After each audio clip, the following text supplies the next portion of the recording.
faith book, the book of faith, the Word of God, the Bible. Good day po everyone. This is your teacher Joy Belina po para sa ating Tuesday FBK edition. Nagpapasalamat po tayo sa Panginoon dahil pumuli ay bigyan ng pagkakataon upang makapag-share po ng aking insight sa ating pong pag-aaralan ngayon. Napakaganda po ng ating pag-aaralan sapagkat ito po ay tungkol po sa pagkakaisa and magkakaroon po ng interaction sa atin pong mga kapwa Kristiyano. Pinakita po sa atin ni Paul dito sa passage na to sa Romans chapter 15 verses 1 to 6. Kung babasahin po natin ay sinasabi niya po dito na yung interaction natin sa ibang kapatiran nating Kristiyano matters deeply. Kasi po alam niyo po point out din po dito na as a church meron po tayong obligasyon para sa ating mga kapwa mananampalataya. Kung iisipin nyo, di ba may mga obligasyon po tayo sa ating mga personal na buhay. To your spouse, anong obligasyon mo? To love your spouse. To be faithful. To your parents is to obey and to respect. Yun po yung obligasyon natin sa ating mga magulang. And to your work, ang obligasyon natin is to show on time. Laging pumasok. Bawal malate.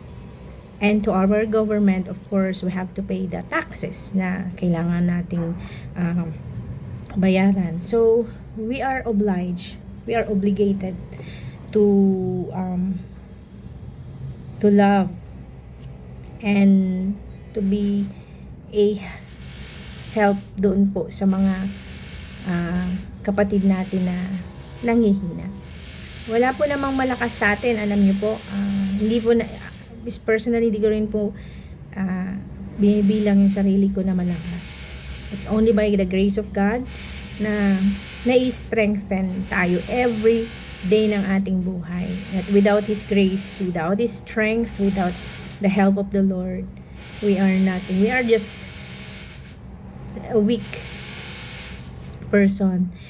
Pero yun nga po, sana yung pinapakita ni Paul sa atin is that we are bound to compel. We are bound by the love of God and the work of Jesus Christ to put others above ourselves. Di ba? So parang sinasabi ni Paul dito na yung mga kapatiran nating mahihina, maging kalakasan kanila.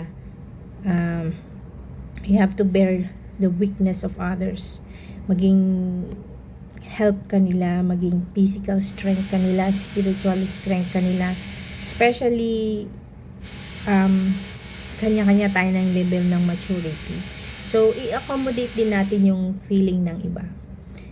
Na ating ibang mga kapatiran. Hindi lang yung sa atin, wag nilang isipin natin yung kung ano yung legally moral sa atin. Kung ano lang yung tama sa atin. And ini-encourage niya tayo na Paul encourage us that we have to welcome others also, and as Christ welcomes us, di ba? Parang winelcome tayo ng Panginoon sa pag-ibig at dahil sa pag-welcome na ito, sana mabuild din natin ang mga weak nating mga kapatid and maging kalakasan nila tayo. Diba parang sa atin naman wala namang malakas kasi mahina din naman tayong nilalang. Pero ang nagpapalakas sa atin, ang kagandahan lang yung nagpapalakas sa atin ay ang biyaya at kalakasan ng Panginoon. It's all by the grace of God. It's all His strength na napaperfect tayo. Sabi nga, I can do all things through Christ who strengthens me. Diba? Hindi po sa sariling gawa natin yun. May mga pagkakataon na tayo po yung tinitignan ng weak nating lalo na po sa mga nag-uumpisa sa pananampalataya.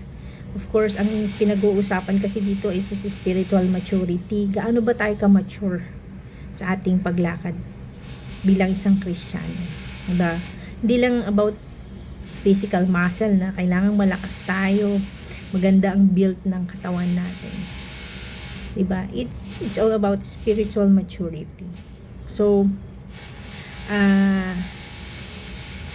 i-consider ba natin na malakas tayo?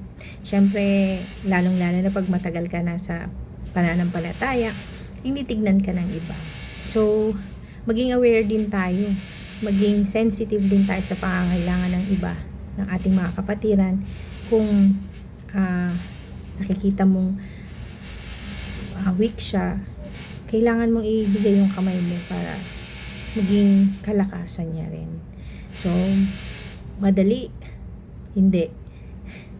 Kung meron man dapat nating gawing example ay ang Panginoong Hesukristo, hindi ba? Kung meron man dapat may karapatan na mabuhay para sa sarili niya lang, it was Jesus. Kasi He is the Son of God. He is God Himself. Yet He emptied Himself in humility. Hindi niya inisip yung sarili niya. Inisip niya yung iba. Pangit ba yung unahin natin yung sarili natin? Hindi rin naman.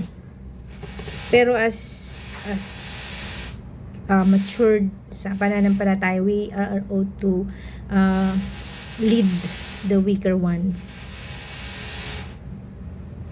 para maging mas strong sila. So, kailangan makumpel din tayo ng pag-ibig ng Panginoon sa ating mga kapatiran na tayo ay mag-extend ng ating helping hand. So,